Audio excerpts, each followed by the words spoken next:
మరి కొత్త గవర్నమెంట్ కూటమి మీకు ఏమైనా పదవి వస్తుంది అంటారు, ఆయన పదవి మీరు మారిపోవడానికి అవకాశం ఉందా? పార్టీ మీరు పార్టీ ప్రధాన కార్యదర్శి కదా.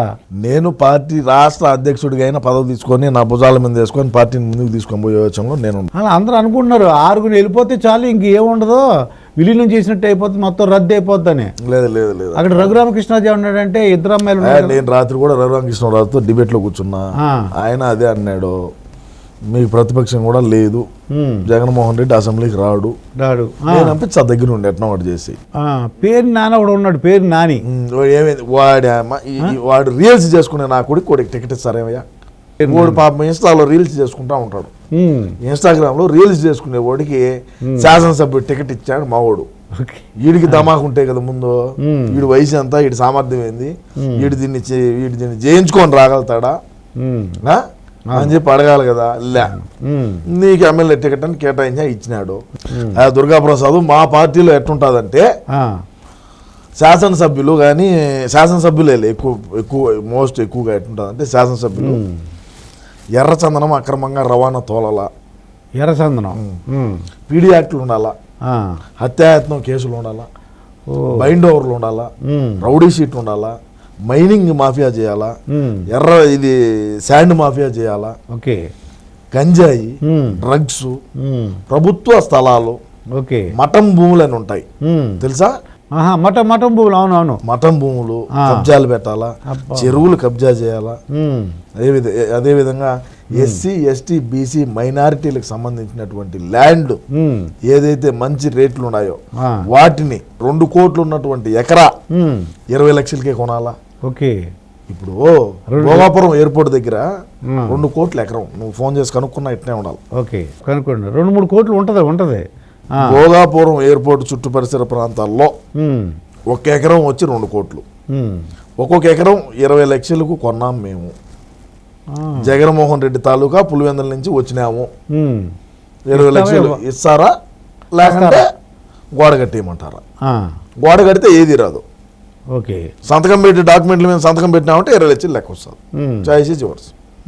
461 ఎకరా 20 లక్షలు చెప్పును 20 లక్షలు చెప్పును కొనేసాం. అది ఈ విధంగా ఉంటుంది మా యొక్క పరిపాలన. ఈ విధంగా ఉండేటువంటి వాళ్ళకే మేము శాసనసభ్యులుగా టికెట్ ఇచ్చాము.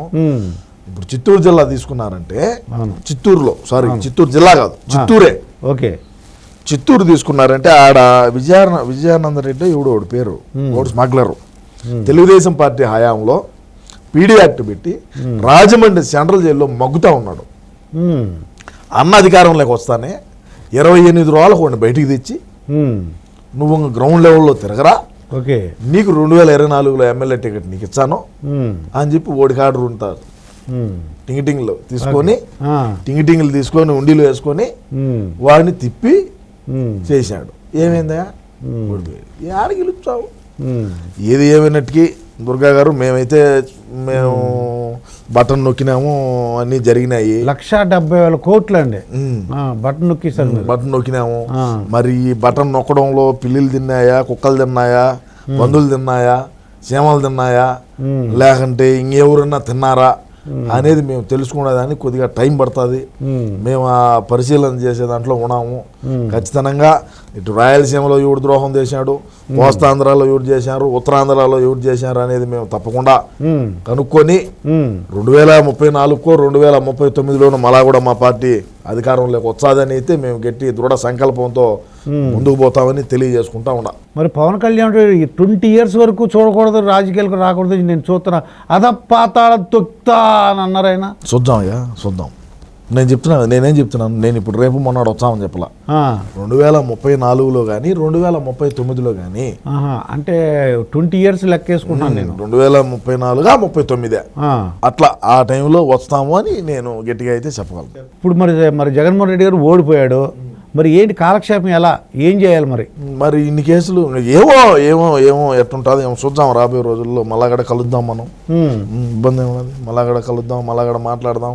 మా ఆయనకి ఏదన్నా డ్యామేజ్ జరిగితే నేను ఖచ్చితంగా సోషల్ మీడియాలోనే ఉంటా. నా ఈ పోరాటం ఆగదు 30 సంవత్సరాల వరకు.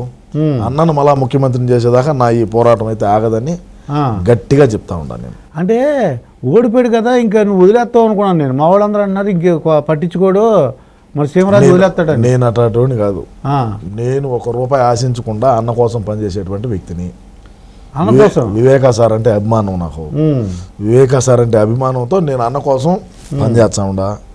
ఏది ఏమైనప్పటికీ అన్నను అందరూ వదిలేసా, మా వదిలేసినా కూడా నేనైతే వదలనైతే చెప్తా. మరి రాజధాని గురించి ఒకసారి చెప్పాలా? రాజధాని ఏంటి మరి? 3 రాజధానులు అంటున్నారు. ఈ చక్రం బాబు రాజధాని కాదే ఆ స్వామి, పులివెందులగడ రాజధాని. నిన్నగడ మేము అధికారంలోకి వచ్చింటే పులివెందులగడ ఒక రాజధాని చేస్తున్నాము. కొడుకులు చచ్చుందరు రాష్ట్రంలో ఉండే వాళ్ళంతా. ఎవడికాళ్ళు లేకుండా పులివెందులు 10% జాగా కొనుక్కుందాం, 10 గజాలు కొనుక్కుందాం, ఆడ రాజధాని కడతాడంట అని రియల్ ఎస్టేట్ చేసుకుందాం. చేసిందంతా అదే కదా బొక్క. కర్నూలు చేసింది రియల్ ఎస్టేటే, వైజాగ్ చేసింది రియల్ ఎస్టేటే. అమరావతిలో రాజధాని రైతులు ఏ ₹1 ఆశించకుండా చంద్రబాబు నాయుడు గారి మీద నమ్మకము, చంద్రబాబు నాయుడు మీద ఉండేటువంటి ఒక దీంతో ఆయనకి ఇచ్చినారు. పరిశ్రమలు తెచ్చాడు, రాజధాని కడతాడు, మన పిల్లల భవిష్యత్తు బాగుంటుంది, మన వయసు అట్టా అయిపోయింది, మన పిల్లలు వాళ్ళ బిడ్డలు బాగుంటారులే, రాజధాని ప్రాంత వాసులందరూ కూడా ఏమీ ఆశించకుండా చంద్రబాబు నాయుడు గారికి ఇచ్చినారు భూములు. మేము అడిగితే ఎవడేగిని 1 సెంట్ ఇచ్చా నా కొడుకు లేడు. ఎవడేగిన 1 ఇటుకి పెడతావు అన్నా కూడా అబ్బో మా తావులో పెట్టొద్దు అంటారు. ఏం చేస్తాము? ఈ బాధలు ఎవడో చెప్తావు? మీరేమో మీ ఇష్ట ప్రకారం కూర్చొని అడుగుతారు. ఇవన్నీ చెప్తే మళ్ళా మీ వీక్షకులు కూడా ఒకరో హట్ అవుతారు. మరి లోకేష్ రెడ్ బుక్ మర్చిపోతాడు ఆయన అన్న? ఎవరా లోకేష్? ఎగరేసి అంటే గెలిచేశాడు కదా, ఆనందంలో మర్చిపోయి పక్కన పెడతారు కార్యకర్తలు. అట్లుండదు కానీ బట్ ఏంటంటే మేము చేసిన అరాచకం అయితే చేయడని నాకు తెలుసు, నేను అనుకుంటున్నా. ఎందుకంటే మేము నడిపించిన రాజ్యాంగం రాజారెడ్డి రాజ్యాంగం 5 ఏళ్ళు. చంద్రబాబు నాయుడు గారు అటు ఒప్పుకునే మనిషి కాదు. మనం నేను కూడా చూస్తున్నా చిన్నప్పటి నుంచి. చట్టము, ఐపీసీలు ఉన్నాయి, న్యాయస్థానాలు, కోర్టులు, అదే జడ్జిలు, లాయర్లు ఉన్నారు, జ్యుడిషియల్ ఎంక్వైరీలు వేద్దాము, చట్ట ప్రకారం చర్యలు తీసుకుంటున్నాము. అంటే ఎవరైతే మా అన్న కోసం అధికారులు, పోలీసులు ఎవరైతే ఉన్నారో వాళ్ళు అతి ఉత్సాహంగా ఎవరైతే పనిచేస్తుంటారో రాబోయే రోజుల్లో తప్పకుండా నారా లోకేష్ అనేటువంటి వ్యక్తి వదిలేటువంటి వ్యక్తి కాదు. చంద్రబాబు నాయుడు అయినా వదులుతాడేమో కానీ ఈ లోకేష్ అనే మనిషి వదిలేటువంటి వ్యక్తి కాదు. ఆయన రాముడు, ఈయన దేవుడు, ఈయన ఏదో చెప్పాడు లోకేష్. మనకు అవన్నీ నేను వినలేదులే, అవన్నీ నాకు సంబంధం లేదు. కానీ బట్ ఏంటంటే రాబోయే రోజుల్లో మాత్రం ఎవడైతే అతి ఉత్సాహంగా సిఐడి అయితేనేమి, ఎస్పీ గారు అయితేనేమి, డీజీపీ అయితేనేమి, అదేవిధంగా ఎవడైనా ఎస్పీ అయినా, అడిషనల్ ఎస్పీ అయినా, డిఎస్పీ అయినా, ఎస్పీ అయినా అతి ఉత్సాహం చేసినటువంటి హోమ్ గార్డ్ కూడా అయినా సరే వదిలే ప్రసక్తి ఉండదని ఆయన స్పష్టంగా చెప్పినాడు. ప్రజాప్రతినిధుల కోర్టులో సమాధానం చెప్పాల్సి ఉంటుంది.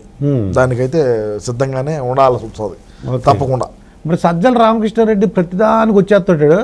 ఎలక్షన్ అయితే కనపడలేదు ఆయన. సజ్జల గాడు కనపడ్డు, సజ్జల కొడుకు కనపడ్డు. వాళ్ళకి కావాల్సిన కాడికి తీసుకున్నారు, అన్నను వంటరోని చేశారు. నేను చెప్పేది అదేనయ్యా నీకు. ఎవరు వంటరోని చేసినా నేను అన్నకు తోడుగా, చేదోడుగా, వాదోడుగా, అన్నను ఎవరన్నా ఒక మాట అన్నా నేనైతే ఒప్పుకోనని మరొకసారి తెలియజేసుకుంటూ కలుద్దాం. మళ్ళీ ఒకసారి కలుద్దామా? ఓకే.